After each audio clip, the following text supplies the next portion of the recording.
Continuamos con la siguiente sesión. Desafíos de la inteligencia artificial en ciberinteligencia, seguridad y defensa mundial. Recibimos en el escenario a Ángel Gómez de Ágreda, miembro fundador y de la Junta Directiva del Observatorio del Impacto Social y Ético de la Inteligencia Artificial, Odisea, y coronel del Ejército del Aire en la Reserva. También a Javier Bermejo Higuera, coronel, jefe de Departamento TICS de la Subdirección de Sistemas Terrestres del INTA. Y a Eugenia Hernández, directora de la Unidad de Análisis de Inteligencia UAM y miembro del Observatorio de la Vida Militar. Modera Manuel Palomar, director del CENIT.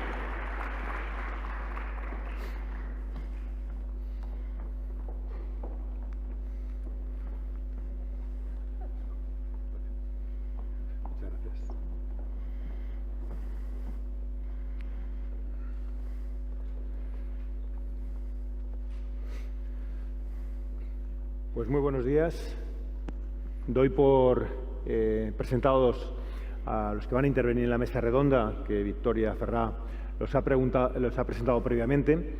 Y esta es una mesa redonda impulsada por el Centro de Inteligencia Digital de la Universidad de Alicante, donde entre sus principales intereses llevamos a cabo investigación e innovación en temas tan importantes como la aplicación de la inteligencia artificial a temas de ciberseguridad, a la seguridad informática, a la ciberinteligencia o a la defensa. Son temas trascendentales y esta es una mesa redonda oportuna. Preguntas como si la inteligencia artificial puede hacer frente a las amenazas externas o bien ese doble filo o esa arma que puede estar en manos equivocadas son preguntas que todos nos hacemos y que todos trabajamos para poderlas llevar a cabo de la mejor forma posible. Seguro que todas y todos ustedes han observado que en los últimos meses, año y pico aproximadamente, las amenazas que recibimos a través de los correos electrónicos, de las redes sociales o de cualquier medio tecnológico digital son mucho más engañosas todavía, si cabe, por el uso de la propia inteligencia artificial generativa que todavía está generando nuevas amenazas. Hoy tenemos a tres expertos en seguridad, en ciberinteligencia y en defensa mundial, que seguro que nos van a acercar más todavía todas las facetas que se están utilizando o las que pueden contar que se pueden utilizar de la inteligencia artificial. Cada uno de ellos va a tener una intervención y, en primer lugar, le cedo la palabra a Ángel Gómez de Ágreda para que nos ilustre sobre esos temas. Pues muchas gracias, Manuel, profesor. Muchísimas gracias a Nuria, a Ainhoa, a todos los organizadores por contar con nosotros, o conmigo en este caso, en este foro. Bueno, me apetece mucho compartir las reflexiones que tengo en el área de defensa, que puede resultar un área, en principio, algo hostil para la mayor parte de la gente, pero que, sin embargo, nos afecta a todos. Esperemos que no directamente, que no nos afecte en el ámbito de la guerra, pero sí nos afecta en cuanto a la dualidad de las aplicaciones que se utilizan primero, muchas veces, en un ambiente bélico y después se trasladan al día a día, a la vida política, a la vida social. Hablaba ayer con Alex Acero, estábamos hablando de las betas, de las pruebas que se hacen de las aplicaciones antes de lanzarlas, y muchas veces estas betas no existen en el ámbito militar, no existe una preparación de las aplicaciones, sino que directamente se prueban en el campo de batalla. La beta tiene lugar en el campo de batalla y después permea al ámbito civil en muchos casos. En este aspecto cambia un poco la aproximación de la inteligencia artificial en el ámbito militar y en el ámbito civil. Nos decía Irene ahora la necesidad de que la inteligencia artificial tenga un carácter ético y moral. Precisamente en Odisea, el Observatorio del Impacto Social y Ético de la Inteligencia Artificial, intentamos ponerle el foco en ese carácter ético y moral de la inteligencia artificial. Y también en el carácter regulatorio que hay. Hablábamos ayer en la sesión previa de la AI Act y de los distintos grados de peligrosidad y de regulación que hay sobre cada una de las inteligencias, de los niveles de inteligencia artificial, ¿no? Hay un nivel con una escasa repercusión, un nivel más peligroso, uno que requiere una regulación muy estricta y un nivel de la inteligencia artificial de unas aplicaciones que están prohibidas directamente. Y las que son más peligrosas de las que están prohibidas son precisamente las que no están reguladas y las que no están restringidas en absoluto, las aplicaciones militares. Es decir, llegamos a un nivel de peligrosidad en el que ya no llegamos a ningún acuerdo internacional para su regulación y para su restricción, más allá del derecho internacional humanitario que regula la guerra en su conjunto. Por lo tanto, creo que este ámbito puede ser particularmente interesante porque de las conclusiones que saquemos con respecto a la regulación o a la aproximación ética y moral a los sistemas de inteligencia o dotados de inteligencia artificial en el ámbito militar, podemos derivar muchas consecuencias para el resto. Normalmente cuando hablamos de inteligencia artificial en el nivel militar estamos hablando de los sistemas de armas autónomos letales o lo que se conoce como los robots asesinos. Pero hay mucho más en la inteligencia artificial aplicada a la seguridad y a la defensa. Y eso lo vemos directamente ya en la misma generación, en la misma infraestructura que soporta a la inteligencia artificial. La carrera armamentística que estamos viendo ahora entre las grandes potencias se centra muchas veces específicamente en áreas relacionadas con la producción tecnológica, como pueden ser los semiconductores. Y todas las acciones que se toman en esta carrera armamentística se ponen bajo el paraguas, bajo la excusa o la razón de la seguridad nacional. Sistemas de armas autónomos letales, los robots asesinos. En realidad, la letalidad no es una característica del arma, la letalidad es una característica de la guerra. Y por lo tanto, lo que tenemos que hacer no es eliminar la letalidad de estas aplicaciones. Lo que tenemos que hacer es que sea una aplicación más humana de esa letalidad. Lo que tenemos que hacer es que se aplique efectivamente lo que nos dice la Cruz Roja Internacional, por ejemplo, con respecto a los derechos humanos y al derecho internacional humanitario. Sin embargo, estamos viendo que los intentos reguladores en Naciones Unidas, por ejemplo, en la Convención para ciertas armas particularmente gravosas, no llegan a ponerse de acuerdo en una limitación o en una regulación siquiera de este tipo de herramientas. Algunos dicen que porque la inteligencia artificial nos permite discriminar mejor a combatientes de no combatientes, a civiles de militares, y por lo tanto que puede causar menos daño.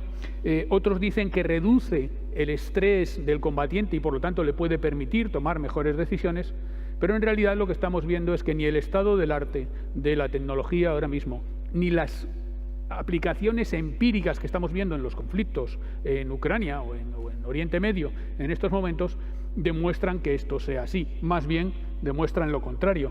Y en cuanto a la carga de trabajo que se genera para el militar, muchas veces es al revés, lo que hace convertir al ser humano, en mi opinión, en un chivo expiatorio de decisiones que toman las máquinas.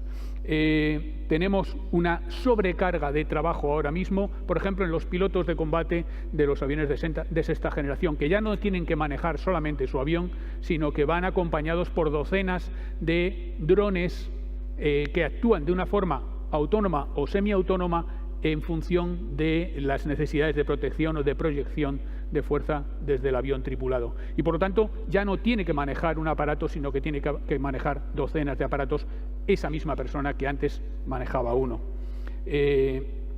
Con lo cual, lo que hacemos es reducir prácticamente a cero la posibilidad de intervención real humana, de ese control humano significativo, o como prefieren llamarlo en Estados Unidos, un nivel adecuado de juicio humano.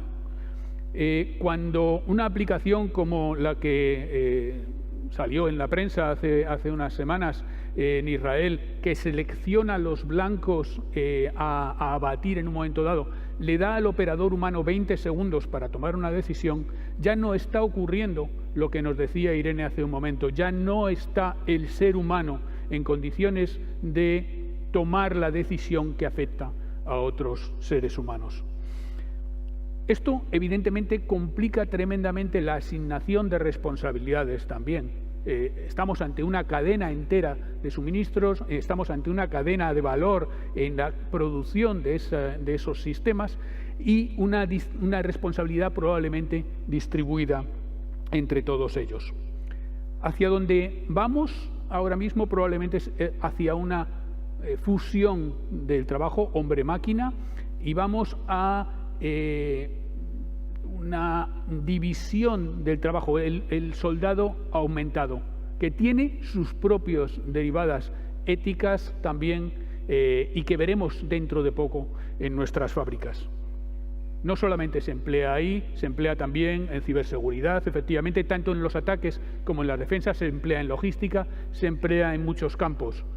Un estudio reciente de varias compañías lo que ha determinado es que cuando se deja a la inteligencia artificial ser la que toma las decisiones, normalmente la guerra escala más rápidamente, se vuelve más violenta y se llega a un enfrentamiento nuclear en las simulaciones con mayor probabilidad.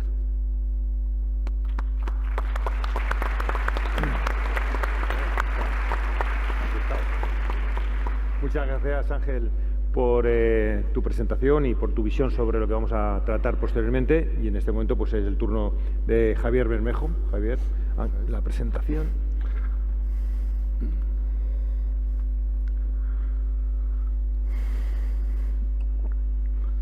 Bueno, muchas gracias. Lo primero, pues muchas gracias a la organización de este evento por permitirme estar aquí y sobre todo por darme la oportunidad de explicar un poco desde lo que es el Ministerio de Defensa y en concreto desde el Instituto Nacional de Técnica Aeroespacial, que es un centro de investigación, un OPI, un organismo público de investigación que pertenece al Ministerio de Defensa. Y en concreto desde mi subdirección, que es la subdirección de sistemas terrestres. La verdad es que no veo las transparencias y bueno, como veis, como siempre, como buen militar he puesto un índice en todas las transparencias. Y tal, como veis, somos muy ordenaditos, ¿no? Entonces, aquí básicamente os voy a contar qué estamos haciendo desde la parte de investigación y desarrollo en el Ministerio de Defensa, ¿no? Primero, pues daros un dato, ¿no? Estados Unidos está invirtiendo actualmente unos 135.000 millones de dólares anuales en tecnologías disruptivas en defensa.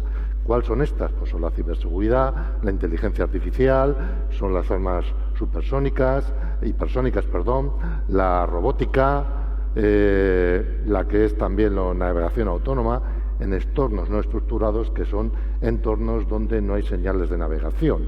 Cuando estamos en una operación, el que haya señales de navegación pues es una cosa muy normal, más normal prácticamente que tenerlas. Y en este sentido, pues claro, nosotros, si lo comparamos con Europa, y ya no comparo con España, que evidentemente pues es incomparable. Europa está actualmente invirtiendo en estas tecnologías disruptivas en el sector defensa, pues no llegará a 8.000 millones.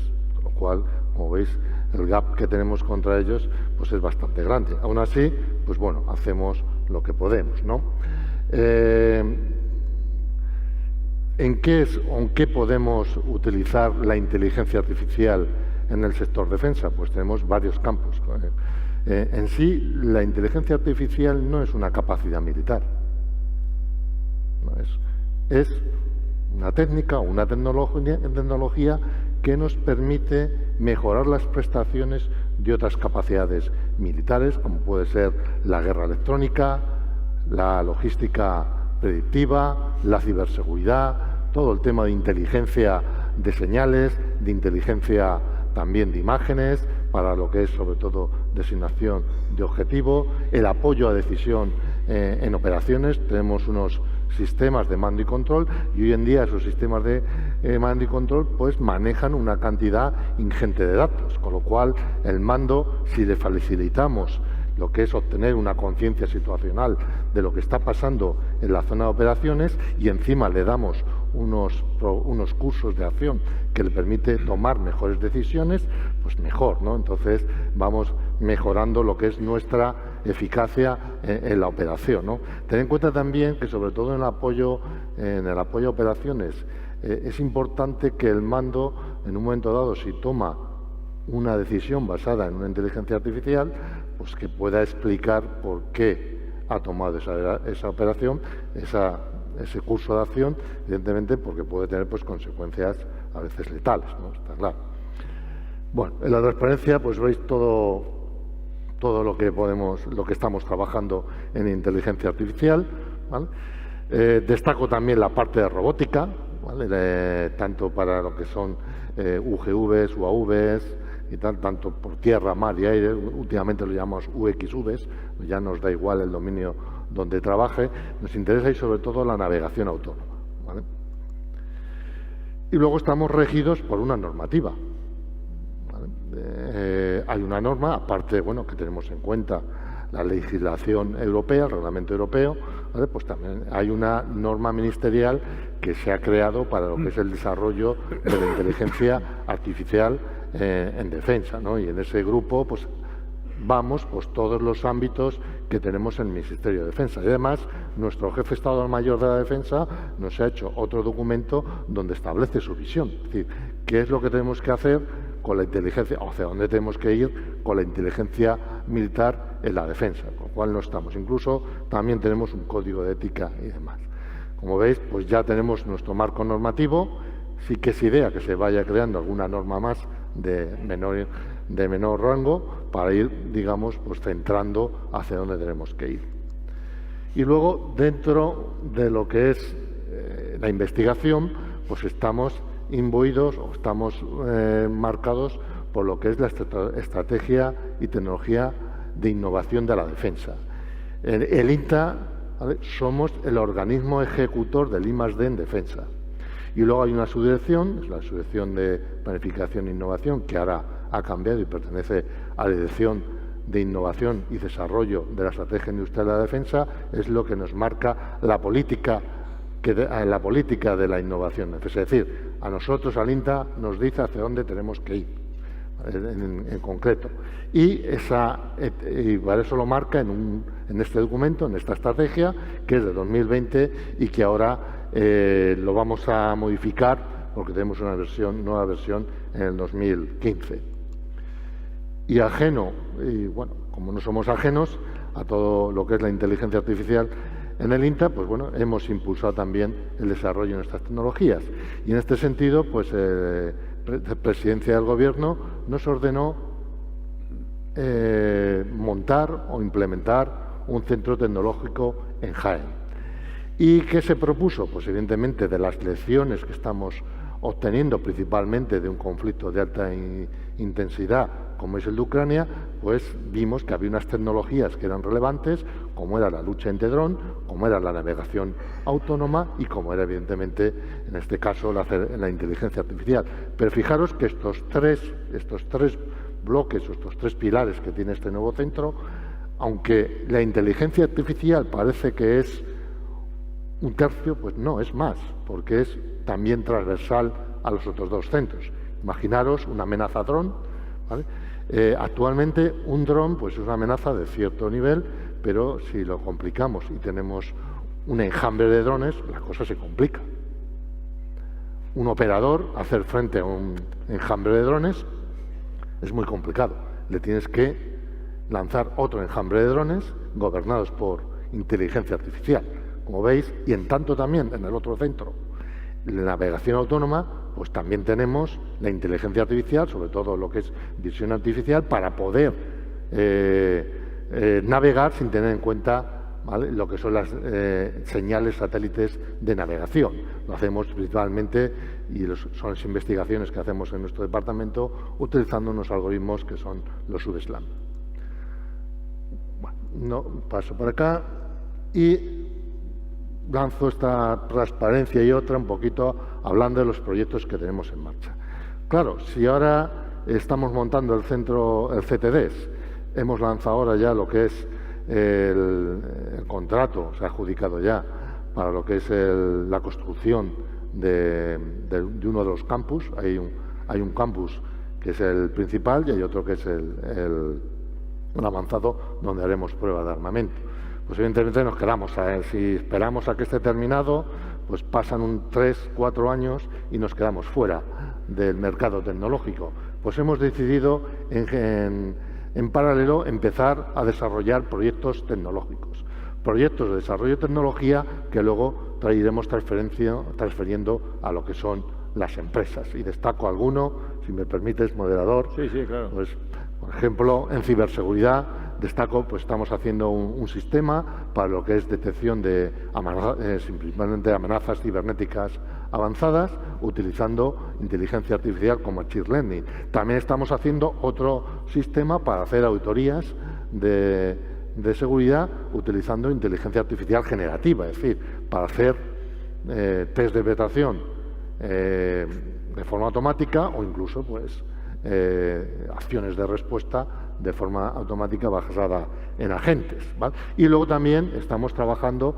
en proyectos europeos con consorcio, donde estamos trabajando con inteligencia artificial. En el departamento llamamos un COMANDS, es un convoy autónomo, estamos con 13 organizaciones europeas.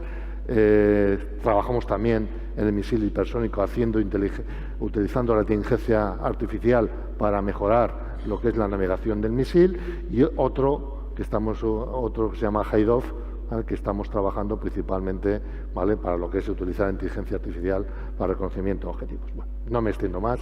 Muchas gracias.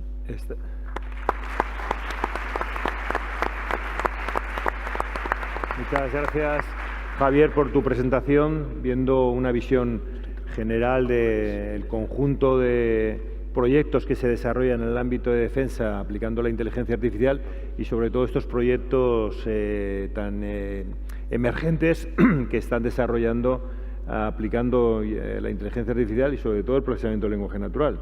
He visto ese de Aldente, que realmente me parece un proyecto sumamente inteligente e interesante en términos de detectar nuevas tecnologías emergentes aplicables al sector de la defensa. Por lo tanto, muchas gracias, Javier. Y ahora es el turno de Eugenia Hernández. Eugenia ya me ha dicho que me iba a dar una visión mucho más conceptual. Bueno, eso me has dicho. Sí. Pero bueno, tú puedes hacer la intervención que tú quieras. Claro que sí. En el ámbito de la mesa redonda. Sí, por supuesto.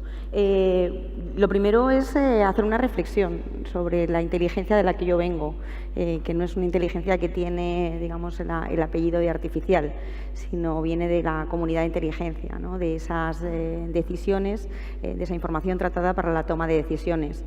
Y la inteligencia es al final un término polisémico, ¿no? Pues es capacidad cognitiva y con este apellido de inteligencia artificial lo que vemos es una intenta de emulación de la inteligencia humana. Pero la inteligencia también es ciclo, es el ciclo de inteligencia, es producto, que es el entregable, y también son las organizaciones de inteligencia. Esto además me ha venido como, digamos, opening, sobre todo escuchando pues esto de las inteligencias múltiples de Gartner, ¿no? Pues hay que entender que a veces cuando hablamos de inteligencia pues hablamos de diferentes cosas. Pero cuando hablaba de hacer una intervención un poco más conceptual era, digamos, analizar elementos en los cuales se pueda integrar pues todo lo que me han explicado los compañeros, ¿no? Que estamos en un momento de competición estratégica.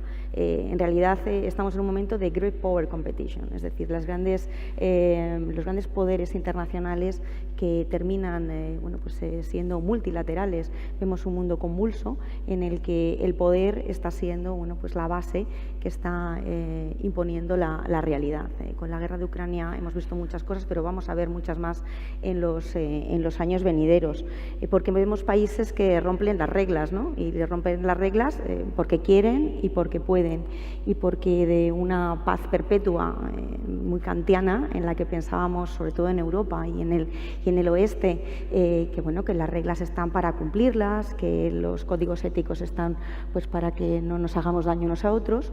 Vemos que hay una parte muy importante del mundo, y diría mucho mayor que la que representamos en Occidente, está empezando a cambiar esos nuevos usos y costumbres. Por lo tanto, no es una, digamos, llamada pesimista o aciaga, es una constatación de la realidad que creo que envuelve precisamente esta mesa. Y ahí es donde venía con la parte conceptual. ¿Cuál es el elemento que además está estructurando esta nueva era? Pues es precisamente el avance tecnológico. Y aquí es muy relevante tener conceptos como autonomía estratégica, este gran concepto que desde la Unión Europea y viendo los peligros que nos amenazan, empieza a ser un elemento fundamental, ¿no? ¿Cómo podemos ser autónomos para defendernos? ¿Cómo podemos ser autónomos para tener nuestra propia tecnología? ¿Cómo podemos tener los materiales que nos hagan posible tener cadenas de suministro no intervenidas?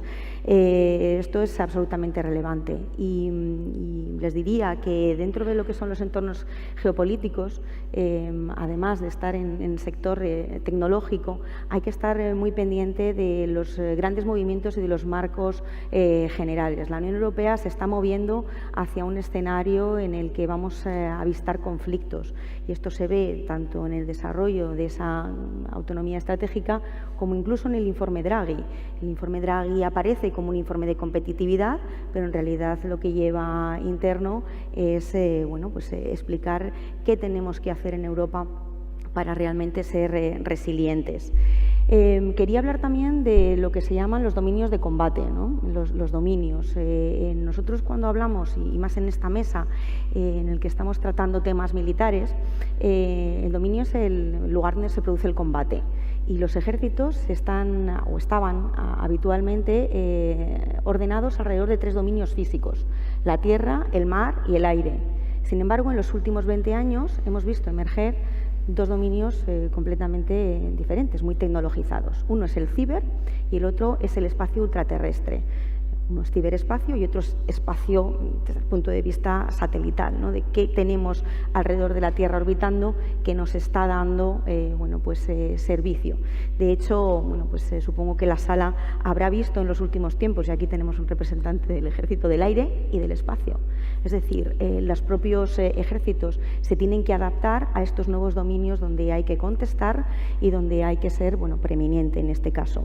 Pero no podemos olvidar tampoco un dominio emergente que todavía en todas las organizaciones internacionales, sobre todo militares en las que participa también España, está reconocido como tal, que es el dominio de lo cognitivo. Son esas mentes y esos corazones que tienen que ser conquistados. Además, me gusta decir esta frase, porque como está en la mesa Gómez de Ágreda y en su libro Mundo Orwell lo marca más específicamente y ha sido después muy robada esa frase, pero cierta, es decir, los seres humanos somos un dominio de combate, somos un lugar donde hay quienes que quieren modificar, alterar, manipular o alterar nuestra posición. Por lo tanto, en el campo de batalla, ahora no hablamos de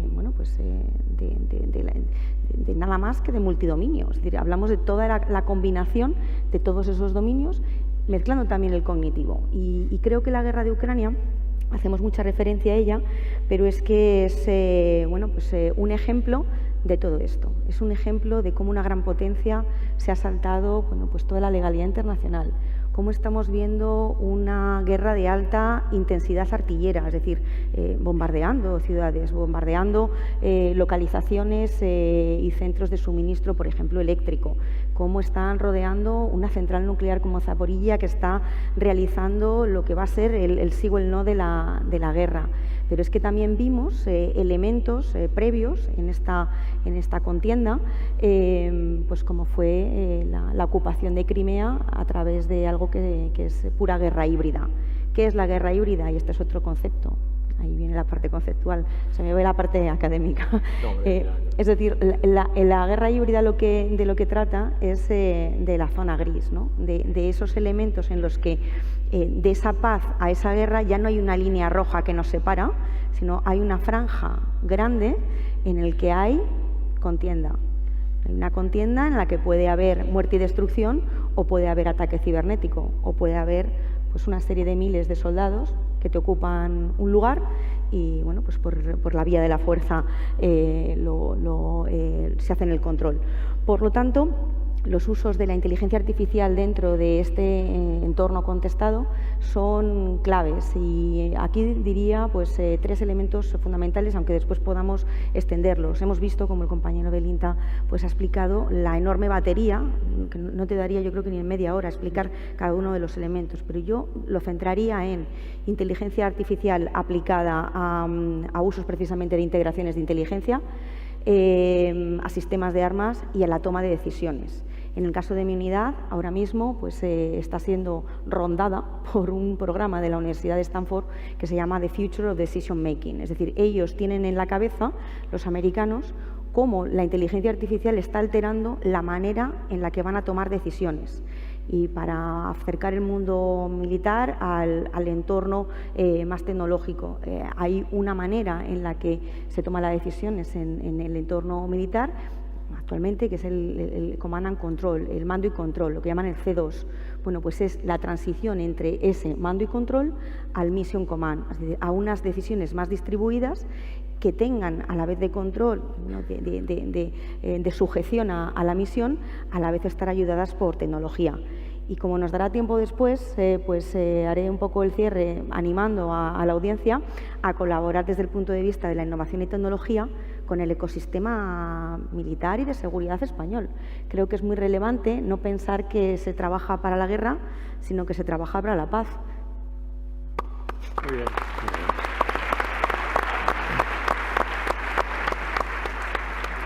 Muchas gracias por tu intervención, Eugenia. De la primera parte de tu intervención me venía una pregunta que quería conocer tu opinión, que luego se la haré al resto de los ponentes, y es si tú crees que en esa carrera de competencia que tenemos con otras regiones del mundo, la regulación de la inteligencia artificial nos afecta para no poder competir en las mismas condiciones.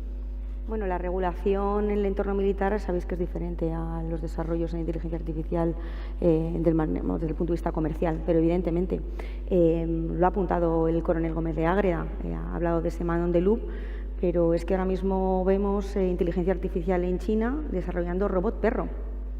Eso da mucho miedo porque esos robot perros están armados. Entonces, nosotros podemos diseñar armas éticas, podemos hablar en escenarios contestados de ser más capaces, pero tenemos que ver que hay en otras partes del mundo donde realmente no se va a respetar ningún elemento ético de estas características. ¿Y cómo combatimos o se combate, Ángel, estas características de la regulación, aunque es diferente en el ámbito militar, pero esa transferencia de tecnología que puede haber desde otros ámbitos al uso en el ámbito militar? Bueno, en realidad siempre decimos que China no regula, pero los primeros que han estado regulando a las empresas desde una óptica distinta, desde luego, han sido los chinos. Que le pregunten a Jack Ma, por ejemplo, ¿no? La regulación que sí existe también en China. Evidentemente con otros fines y con otra perspectiva. Yo distinguiría entre un sistema resistente y un sistema resiliente. La aproximación de Occidente, la aproximación del mundo democrático es a la resiliencia. Es decir, podemos tener alguna desventaja en el corto plazo, pero somos capaces de sortear mejor los problemas que puedan ir surgiendo más adelante. La aproximación china, en este caso, puede ser más resistente, más de parar el primer golpe, pero no necesariamente los siguientes. Es decir, tenemos más flexibilidad, tenemos más capacidad para absorber distintos inputs de lo que puedan tener otros sistemas menos flexibles, porque se centran más en una resistencia a ultranza.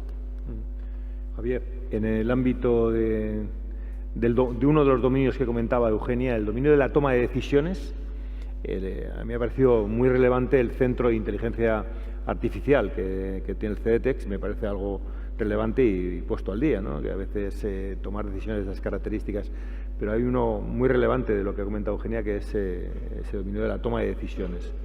En ese aspecto, ¿hasta qué punto la toma de decisiones está apoyada por la inteligencia artificial? Actualmente, principalmente lo que estamos hay que diferenciar primero de las tomas de decisiones que pueden ser automáticas a las tomas de decisiones que requieren un control humano, ¿no?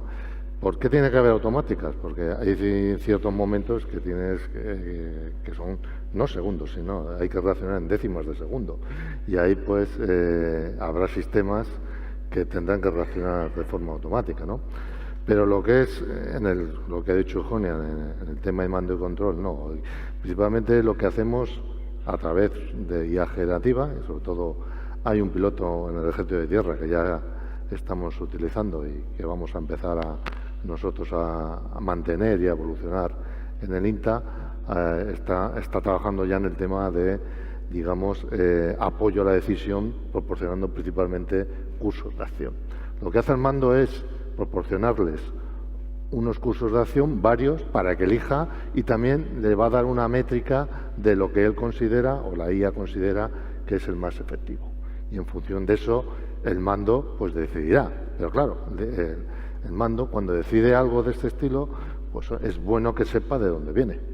Claro, que no lo tome, pues al final la IA es una caja negra, sobre todo la IA generativa. Entonces, explicar por qué ha tomado esa decisión, pues no es fácil, y eso es un reto importante, y es un tema que en los ejércitos aliados, en lo que es en el ámbito de la OTAN, ya estamos trabajando en un grupo para poder certificar la IA tanto desde el punto de vista ético como desde el punto de vista técnico. Así que en eso, que no tenemos regulación, bueno, no tenemos regulación, a lo mejor no nos aplica el reglamento europeo, pero sí nos aplica, pues en este caso, normativa interior del Ministerio de Defensa, y luego pues nos aplica también que estamos en una alianza y bueno, normalmente convergemos a una serie de estándares.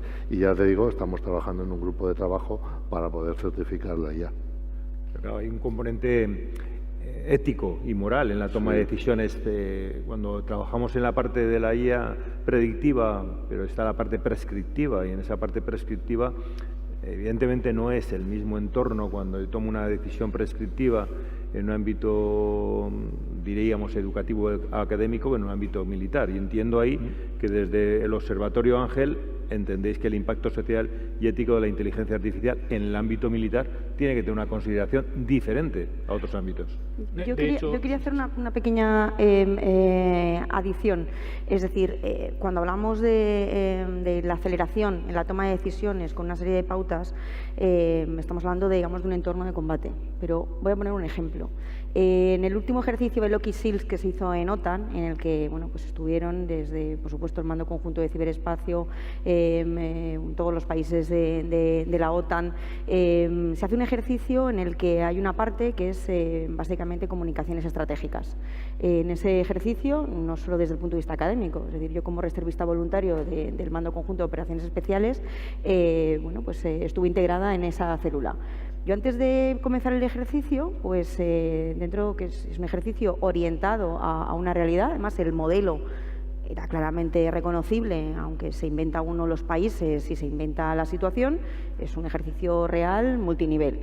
Pues yo planteé al mando el entrenar una inteligencia artificial incorporando esa parte prescriptiva, es decir, cuáles son las reglas de combate OTAN y cuáles eran las reglas de este juego, pero luego entrenándola con los supuestos del ejercicio, más cómo España quería abordar esa situación. Eso nos dio una ventaja competitiva impresionante en el ejercicio.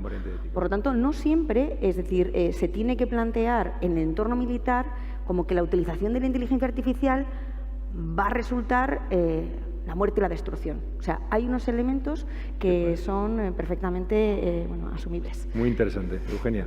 Ángel. Sí, te decía que efectivamente desde Odisea contemplamos seguridad y defensa como un área aparte, precisamente porque tienen una serie de peculiaridades en este sentido. Hablabas de la toma de decisiones. Me parece importante discriminar, como decía Javier, también los distintos niveles de la toma de decisiones. Una cosa es responder a un misil hipersónico o a un enjambre de drones que te está atacando en ese momento y que la reacción tiene que ser automática, y otra cosa es una toma de decisiones a nivel estratégico. Y ahí lo que se están creando son las nubes de combate, se están creando determinados mandos que lo que hacen es fusionar toda la información y todos los datos disponibles a nivel multidominio. Ya yendo un poco más allá de lo que decía Eugenia, no solamente tierra, mar, aire, espacio, ciberespacio, sino también el ámbito cognitivo, es decir, el ámbito de la influencia, de la desinformación, el ámbito de la capacidad de crear relatos, que lo veremos también en una mesa sobre creatividad, ¿no? Más adelante, pues esa creación de relatos también se lleva al ámbito de la guerra.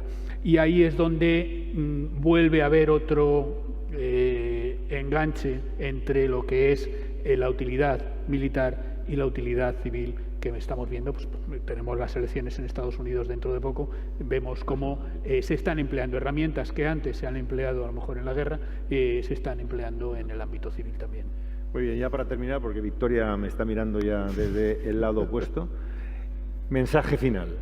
Yo siempre cuando participo en una mesa lo oriento hacia algún ámbito, pero no quiero que mandéis. Antes ya ha dicho Eugenia que iba a mandar un mensaje, mensaje final. Y si queréis, ¿cuál es el principal problema que tiene la inteligencia artificial? Bueno, el principal problema brevemente. El principal problema de la inteligencia artificial es que no es perfecta, que es una cosa que está evolucionando y que por lo tanto tendremos que irnos adaptando al grado de evolución, al estado del arte que haya en cada momento, y por lo tanto el que mejor se sepa adaptar sin sobrepasar determinados límites va a ser el que va a tener una ventaja. Esto nunca va a ser una solución definitiva. Siempre va a haber otra parte que va a contrarrestar lo que hagamos nosotros y por lo tanto requiere de una iteración en el estudio y en la preparación. Muy bien. Javier. Pues desde el punto de vista de lo que yo trabajo, que es el desarrollo principalmente de sistemas que emplean IA, pues y sobre todo aplicado en el mundo militar, para mí es la explicabilidad. Es uno de los grandes retos que tenemos, es decir, que hagamos una toma de decisiones de forma automática con la IA y que luego podamos explicar por qué se ha tomado. Muchas gracias, Eugenia. Pues que la inteligencia artificial es un arma tecnológica que tiene que ayudarnos al ecosistema de resiliencia español y que animaría a todo aquel que tenga un producto, un servicio, que se acerque al ecosistema de defensa. El propio Ministerio se está reorganizando para generar incluso, a través de un Real Decreto hace un par de semanas, una nueva Dirección General de Innovación en el que trabajar desarrollando estos elementos no es trabajar para la guerra, sino para la paz. O sea, como decían los romanos, si vis pacem para bellum, ¿no? Si quieres paz, prepárate para la guerra, porque vamos a ver escenarios muy difíciles. Pues muchísimas gracias y simplemente tengo que decir que nosotros desde el Centro de Inteligencia Digital, que trabajamos con temas de seguridad y ciberseguridad, pues nos consta y me consta que estamos en buenas manos, que estáis haciendo un trabajo magnífico y maravilloso y yo creo que esto va en pro de toda esta región del mundo. Así que muchas gracias por vuestras intervenciones. Muchas gracias.